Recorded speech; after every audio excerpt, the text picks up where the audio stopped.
We are back in San Francisco at the Olympic Club for the Women's Pro Finals. Catriona Casey from Ireland going up against Jessica Gawley from Canada. Dave, the international final here. It's always great when we look down the women's bracket and you see that international play, and the top players are coming from Canada, Ireland. We have, of course, Tracy Davis in that mix, but we're going to talk about Catriona Casey. That match we just saw with Courtney Peixoto, so inspiring against Yvonne August. That was really amazing what Courtney did at the latter parts of that match to close it out. Courtney was absolutely stunning in that match. Her level of play was so high, and it meant so much to her, Dave. You saw just how much it meant to her. And I just spoke to her a couple of minutes ago, and she said this is what really makes you love handball. When you come out here and you play a great match like this and you win. You know, Courtney's felt like she hasn't won a match in so long. And, you know, it might be true because she hasn't played in a lot of tournaments. And the one she has played, the U.S. Open in Tucson, she lost close matches to our number 2 and number 3 pros. And she comes out here and defeats a former longtime rival. But though, Dave, those were certainly incredible undercards here for the main event, which is the 2014 WPH Women's Player of the Year, Catriona Casey, taking on the number 2 ranked women's race for 8 star, Jessica Gawley. Jessica, left-handed stiletto kill shot artist. She's also got that cerebral game, over 30 years of experience. Catriona Casey, I think, has managed to fit in about 30 years of experience in 10 years by playing 3 times a day, every day since the first day she started when she was about 10. I would say it's a little bit earlier than that. And now you see the 2 women pros talking here courtside. We talked to Catriona Casey about Jessica Gawley, and she said, you know, I respect her. I mean, I've watched her play when I was growing up, and I mean, she's strong. And Jessica also mentioning that she just needs to execute. She said Catriona finds a way to make it so you don't execute.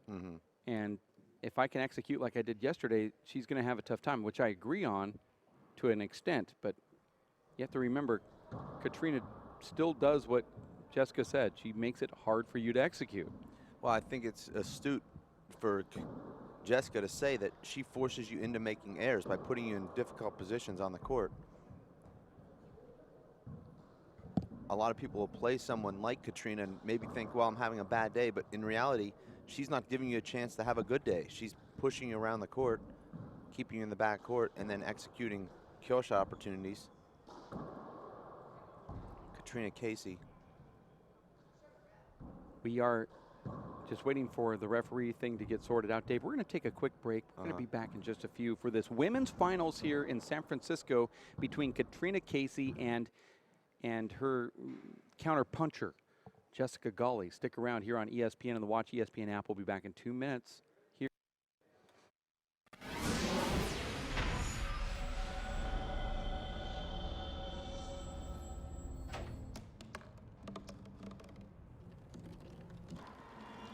Everybody has a dream.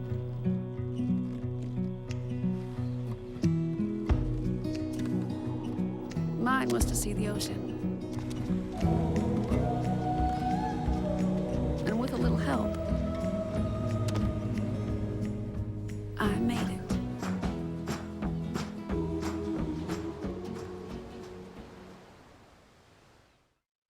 Michael Adams?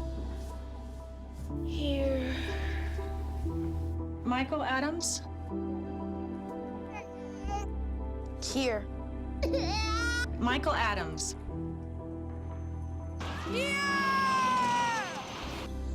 Michael Adams. Students who miss 18 days of school in any grade risk falling behind and not graduating. Absences add up. Keep track at boostattendance.org today. This is one amazing truffula tree. Can you imagine a place where these grow everywhere? Yes, it's called the forest, a magical place to enjoy with your family.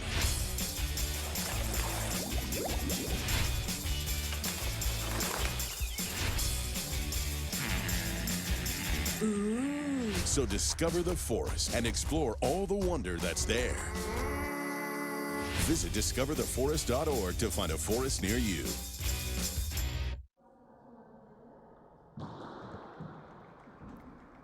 We are back here in San Francisco at the Olympic Club. Our referee, I believe, is Yvonne August. Okay.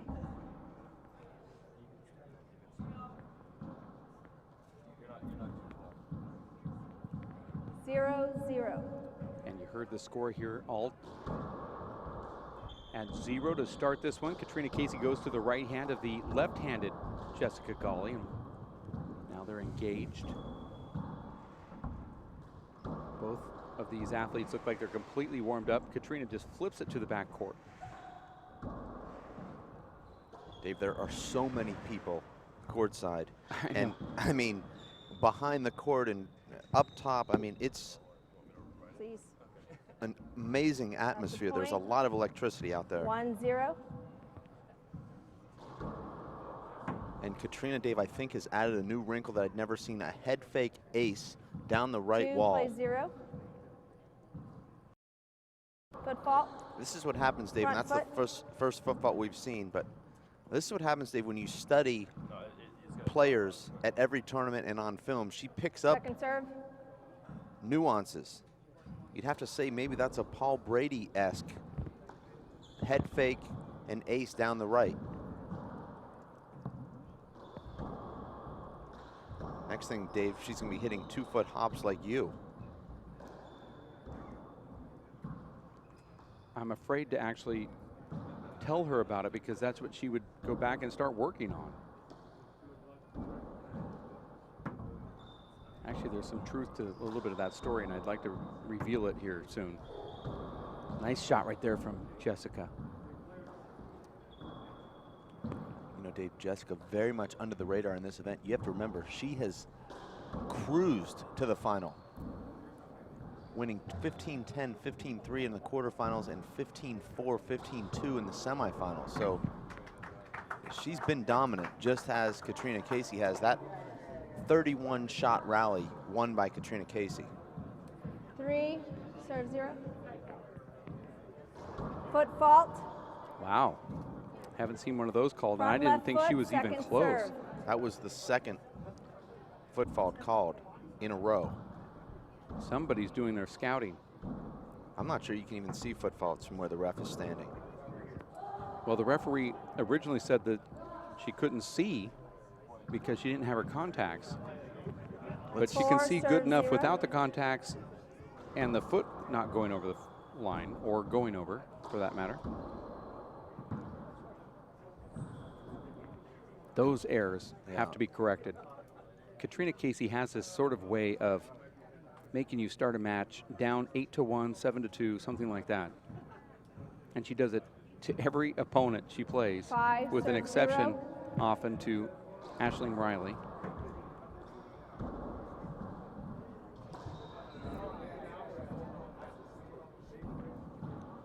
Watch this. Look at that laser left.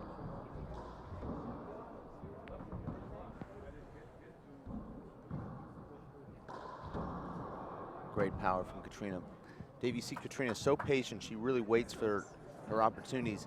And that's what I think cost her when she played in the 6, race for serve 8. We 0. heard what she said, that she was going to try and play a little bit more Hold aggressively it, and take more screen. chances when she played in the qualifier. And I think that cost her that match, getting outside of her comfort zone. You saw her trying to force shots in that match. And I don't think it's necessary. Whether you're playing to 7 or 100 or 25, you should just play the same game, which is your game. Yeah. I mean, isn't that Right. right? 7, serve 0. Big setup. Look at that shot. You have to call a timeout, Dave. I mean, you just really have to. It's now 8-0, and Catriona Casey is doing what she Timeout. does. And there is the Gawley. timeout called from Jessica Gawley, who It's a time, has you a know. huge family back home watching right now, and there's nothing worse. That's one of the other things that happens in professional sports, not just handball, but you then say, yeah, you know, some of these people haven't seen me play in 15 years, and they're all at home with their chips and dip and having a great time watching a viewing I don't party. like where this is going. And then all of a sudden, when Yeah. you're playing, I you knew start that. thinking about those things. You Yeah. start thinking what you just said, and And now you're down 8-0 when you've actually played pretty good, and it just all weighs on you. Let's Yeah. go to Kara Mack, who's courtside. Kara, what's going on? Hey, I'm with Danielle, who played Catriona in the semifinals. You know what Jessica has to do here to beat her, right? What are some hints that you would have to her on this timeout being down right now 8-0? I can't say I know. Otherwise, I think I would have been able to do that. Because we're both lefties, so I know she's going to come at her with her straight to the right each time with her serve. So it's just a matter of, I think a big thing right here is nerves. Because she had a lot of setups and she was just putting them into the ground. So it's a matter of, I mean, Catriona's really good, so you have to get over that. But then you also have to play your game. And yeah, her serves, she gets everything. So it's a matter of, all right, keep that in mind. She's just expect her to get the next ball, and then hopefully that'll play better. Because if you just expect her not to get it, then you're already stopped, and that takes away from it. And you need pretty much every little edge that you can to beat Catriona.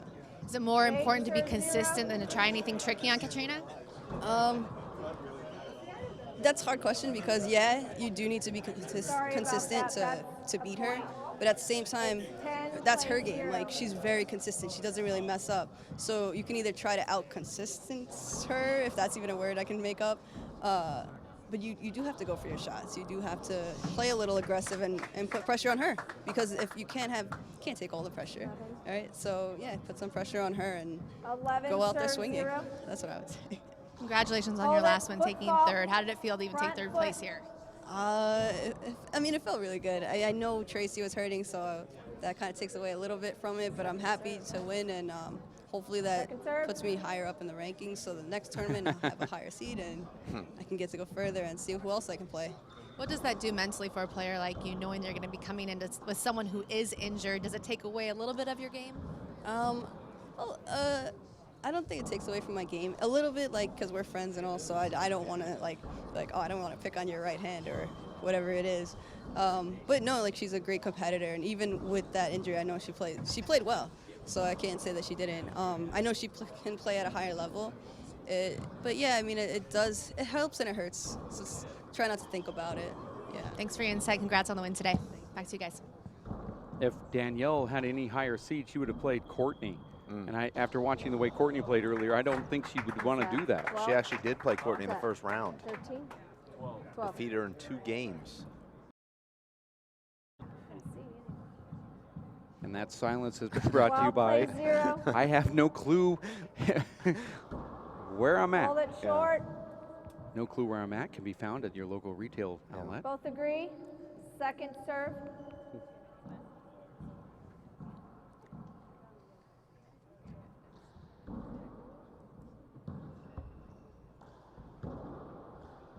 Side out. 0-12. Jessica 0 finally in the serves server's 12. box now.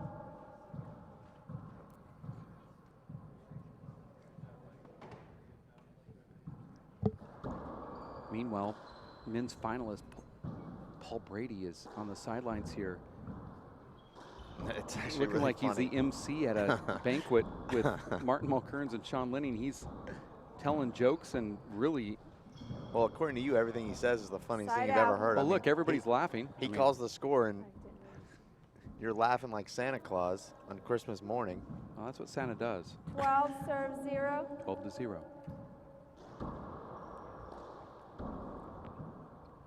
Which one's going to happen first?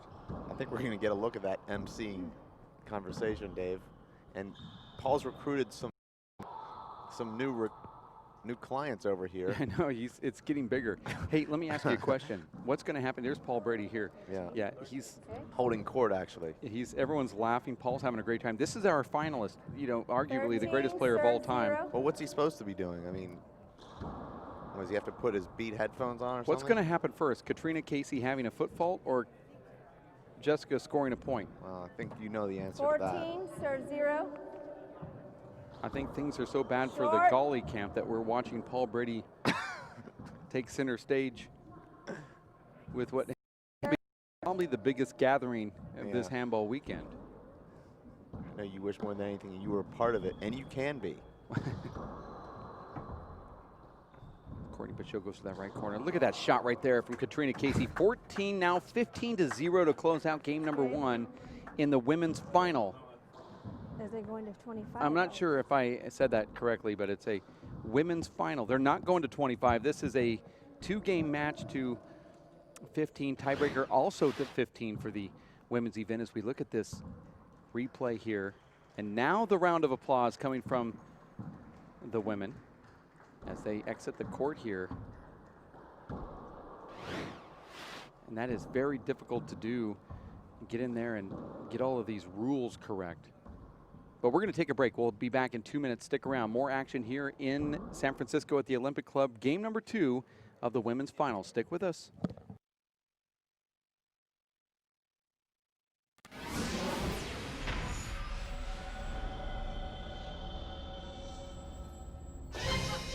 At shelters, you'll discover healthy and loving animals just waiting to become a part of your family. Why wait? You can make a difference in the life of an animal.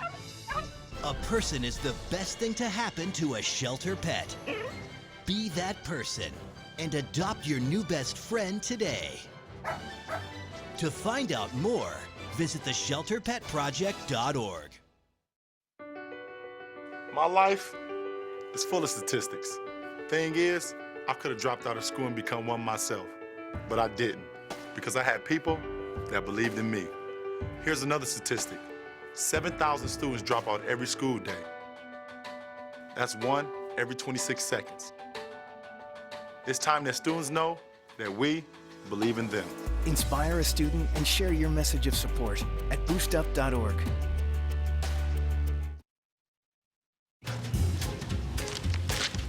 Really?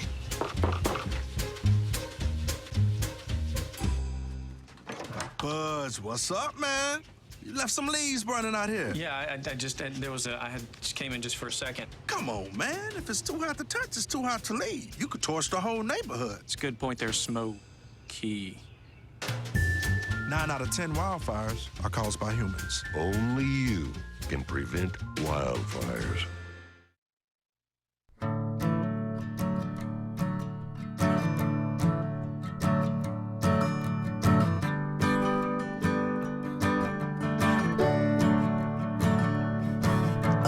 Listen now, can you hear the bluebirds? Oh, look up now, can you feel the sun? Whoa, whoa, whoa,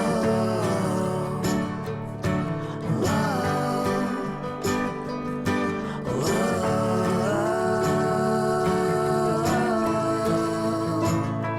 Can you feel the sun?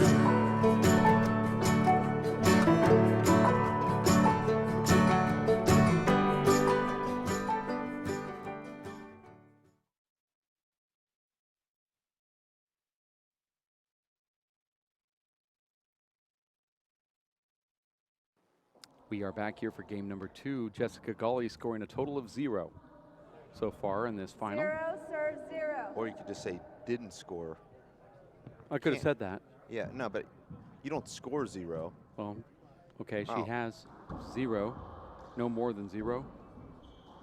Now, you said that Catriona would be criticized just a little bit, not today, but in the past, for putting zeros on. No, I believe if Catriona goes to the Collegiate Nationals and plays someone that's only been playing for 2 weeks and gives them a 0, it's different than playing the number 2 pro and giving her a 0. I think you play a top pro and you're there to win every point. I will have to hand it to you because scoring 0 is impossible, but Thank you. But what if you did the opposite of that? If you didn't score 0? Yeah. Well, then you'd score 1 point or 2 points. She didn't score 0. Yeah. Well, I guess the opposite would be true. She didn't score 0. Point. Okay, but I know you've actually lost a match 0. 11 to -1, Yeah. so that's also not scoring 0. Yeah. Well, would that be scoring negative? Well, it's not scoring 0. It's worse than it. Look at Catriona going down to that corner. We both have our history with the hand. You defeated him in the elevator. He defeated me 11 to -1. That makes me better than you. Yes. By about 12 points. 2, serve 0. Short. You know, Catriona's got this sort of weird thing that when you watch it on video, you go, well, I know what I would do. Really? Both agree? That's Second she serve. makes it look fairly easy, but then when you get in there and play her, you find out that she's neutralizing everything you think you could do against her. And it's easy to say, well, you know, you need to execute, but she makes it so you can't. Well, you know, having played Catriona, you know you basically have to play perfect Three, handball. serve 0. You have to hit the right shot at the right time, and when you get opportunities, you have to win the rallies because she's not giving you anything. She's not going to make 4, errors. serve 0. Right down the wall here. Catriona goes to the right corner, and there's another point now, 5-0. Catriona, Dave, the other night at dinner was really worried about switching balls. And Martin Mulkerns, who's about as 5, diplomatic serve 0. a person as you'll ever meet, just shook his head and walked away. I mean, I think that is all you need to know. Not sure what. I know you need to have things spelled out for you. I know that Catriona, who was playing double bounce out here after her matches, after the qualifier. Oh my gosh, and Dave, that was just a collective groan from the crowd. Oh my God, even that shot? 6, serve 0. I mean, so she has that then too. Not the best shot of her career there. And then look at this. Oh. Side out. That is. I'm talking about the one prior. Yeah. There's a side out, quick one. 0, serve 6. I like that serve.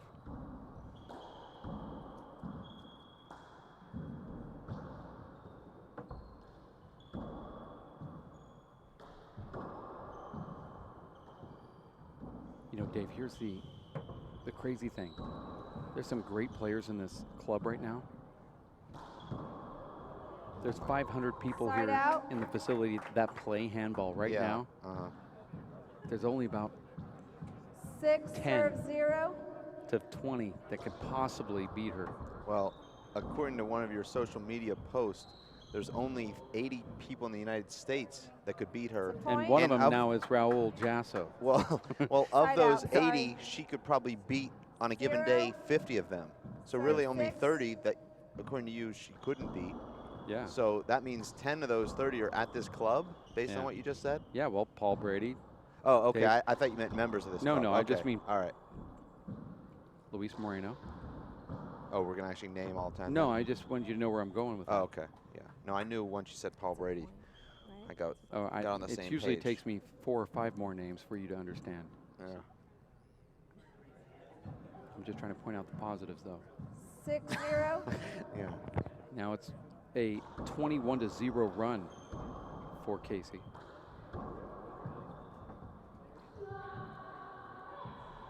Make that. And what are you thinking here if you're Jessica, Dave? Because I know you've played guys like Tony Healy and Dave Chapman, and you've kind of been in this position. It's embarrassing, 7, but you serve have 0. to get to the point where you Hold say, it screen. I am going to go aim for the center of this court, hoping that I can get some kind of weird angle, and at the last second change it. Okay. Because they seem to anticipate everything Yeah. that you hit. So you Yeah. say, I'm just going to aim for the middle, and then don't. Short. Just change at the last moment. I know this is the dumbest advice you've ever heard, but I played, No, I played Dave Chapman, and he was beating me so bad. I said, you know what? I'm hitting the perfect shots for myself. Yeah. Yet he knows exactly where I'm going. So right at the last second, I decided to flip it to the right, and I got a side out, and then Yeah. I got a point. I go, well, that's the thing. At the last second, I have to Yeah. fool myself into this. I think Time Jessica's out. going to have to do the same thing. I found playing Chapman that if I just hit the ball, I would have a good chance to win the point. Right. That's what I mean. Because- You have to yeah. do something completely wrong. Yeah. And that is right during the backswing, you're Uh-huh. going to the left, you decide to inside out to the right at the last second. Yeah. And there's a lot of hand airs that way. Let's go to Kara Mack courtside right now. Kara, what's going on?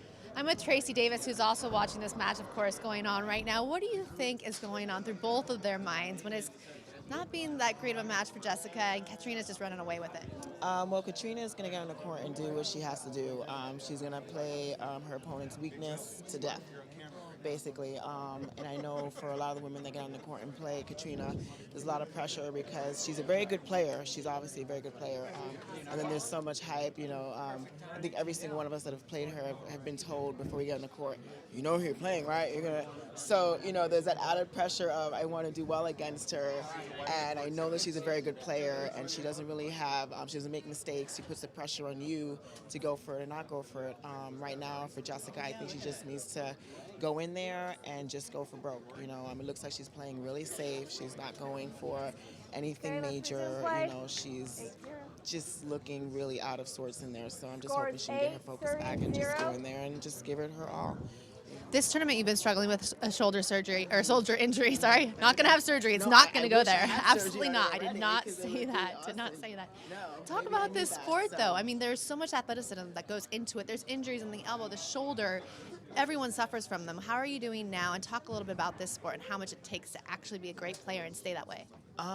It takes a lot. It takes, I think, a lot of off-court conditioning. This is the first injury I've had, and I think it's not so much of my conditioning. It's just wear and tear. Just, you know, your body breaks down. I think it happens in any sport that you play. You know, the major areas in handball, obviously, you know, knees, hips, shoulders, elbows, you know, people are suffering one way or another through an injury, you know, aches and pains. And so I think it really just takes, you know, staying focused on a cross-training regimen, keeping your diet intact, and, you know, if you need some additional support, massage therapy, surgeries, whatever, you know, going for those treatments if they're available and if they're going to help the situation. So, you know, it sucks to be on that end of like, oh, I can't do what I'm normally capable of doing, but, you know, we'll see how it goes, at least for me and for anyone else who's going through those issues too. So.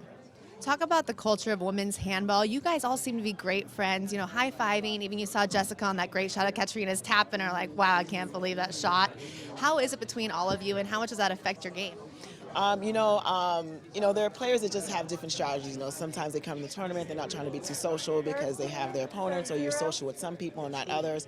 I think for the most part with the women, it's just a matter of we don't really get to play other women unless it's at a tournament. So on one hand, it's like you're my opponent. Some people you're really close friends with and you play them and you're like, hey, you know, I expect you to try to beat me, same as you know, vice versa. But off the court, we're really cool. We care about each other as people. But then at the same time, I think it's just that respect of like, here's a few women who play, really going in there to play the sport, and not because we're women, not because we're athletes too. We're just trying to play the game too. And we really, I think amongst women, we're the ones who really give each other that respect, because for everyone else, it seems like we're a sideshow. So.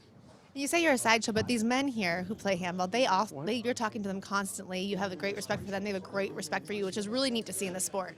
I'm sorry? It's really neat to see in the sport the great respect you guys both have for each other. Yeah, I think there could be a little bit more done, but that's just my opinion. But, you know, it is cool. Any place that I usually go, you know, people are really respectful and really just kind of supportive on, you know, that women do play handball and so forth. But I've also gotten that women play handball, so it goes both ways. Whereas men playing handball, I don't think a guy goes anywhere and has that men play handball. So, you know, I'm seeing it from both sides as a female player versus the guys I think don't ever have to deal with that, ever. Absolutely. Thank you, Tracy. Bye. Thank you, Kara. Jessica serve. trying to get a point here. Just kind of let that linger, that interview. Sorry, I was booking my tickets. That was a stunner. Didn't hear it. What was happening? I will say, Dave, that most of the handball players at my own club don't know that I play handball or know who I am. Do you consider that respect? After knowing you, yeah. And there's Catriona with another side out. And Dave, this is a record that could only be tied allowing 0 points in a final. 13. I mean, it could have happened in the past, but it certainly... I've never heard of it.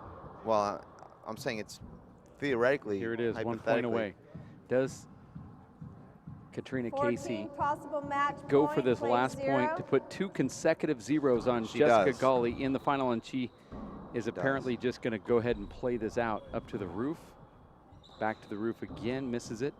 And there it is, the elite kill, and a shot that has really only happened once, and there it is. Now Jessica Gawley serving at 0-14 in game number 2. 0 serves 14. You can watch that full 30-minute interview between Kara Mack and Tracy Davis later on YouTube. And there's another side out. I kid, of course. Oh, you do? It was only 28 minutes. But it will be available for viewing, I hope. It'll be on the ESPN That'll replay be app. long after you've changed your name, your address, your occupation. And yeah. And my sex, actually. I think she converted me on that speech.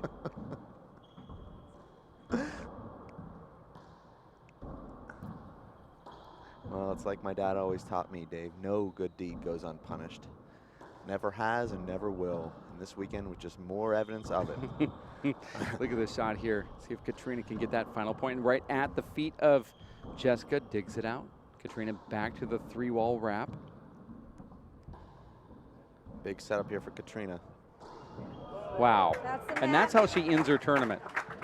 From about waist high, and everyone's saying, wow. You can see Artie Ward saying, wow, first row there, puts the 0 on Jessica Gawley, who scores nothing, actually, here in game number 2, nor number 1 in the women's final. And it just really is a testament to how great Catriona Casey has become over the years.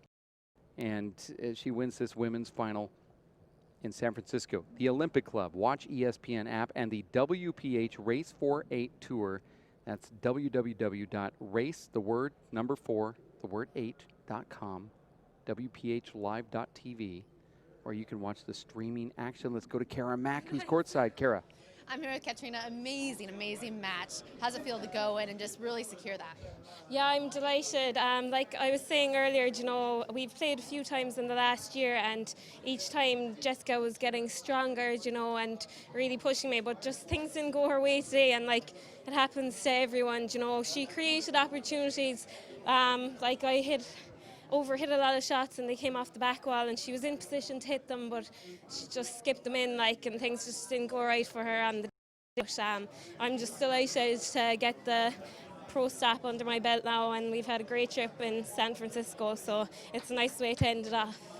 Talk about your strategies today and the way that you played. What do you feel best about?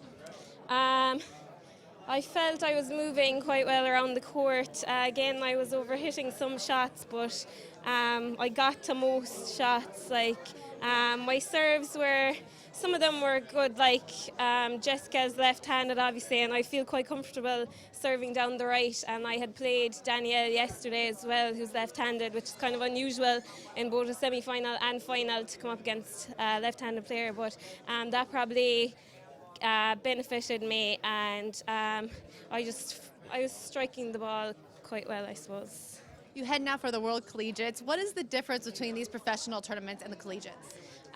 It's very different, really. Like the standard of play, you know, is obviously higher at a pro tournament, but the collegiates then caters for everyone. You know, some people just take up the sport in university, and it's important for them to be able to compete with players at their own level as well. And it's my last year in the collegiates, so hopefully I can round off with my 4th slam, so it'll be a nice way to end it. And just I love coming to the pro stops because I love watching all the games and everything, but at collegiates there's a good social aspect as well, and you meet loads of new people, and it's great, so I'm looking forward to that as well, and I'm lucky to get the 2 trips in one go.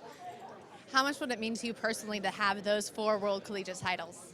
It would mean a lot to me because it's a prestigious title to have, you know, and I was lucky enough to be able to travel out all 4 years, so it would be a nice way to end it. I know Megan Mihilos won 4 slams for Lake Forest, and I think she's the only one to have done it, so it would be nice just in years to come, I suppose, to look back on it, but also just I want to keep winning and performing well, so yeah. Congratulations on today and good luck next week. Thanks very much. Yes. We're going to now present you with I'm going to bring in Dave Fink here. He has something special for you. Thank you very much, Kara. Kevin, thank you.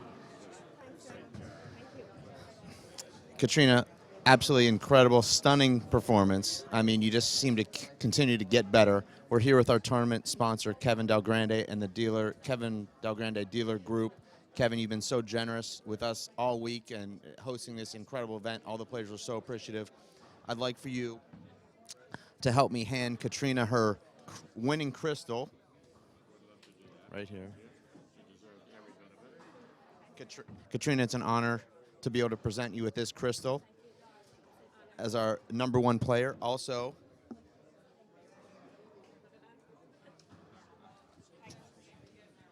and while we're here, Catriona, I know that this is a lot to hold at one time. We also have your WPH 2014 Women's Player of the Year Award. So I hope you packed an extra suitcase to be able to bring all of this home with you. But Catriona, congratulations. Good luck next week, and we look forward to seeing you next month in New York. Thank you very much, Dave. What a great presentation there with our presenting organization, the Del Grand Dealership Group, just down the street with, I think, 13, 15 different car dealerships as they handball. Kevin Del Grand, hard to believe. He is the namesake of the tournament, but also 82 years old and about 30 national championship trophies under his belt. What a great dude to have hanging around the facility. Loves the sport of handball, plays it at a high level, even at the age of 32, or 82, looks 32. We have Dave Fink, who is slightly over 32 by a couple months.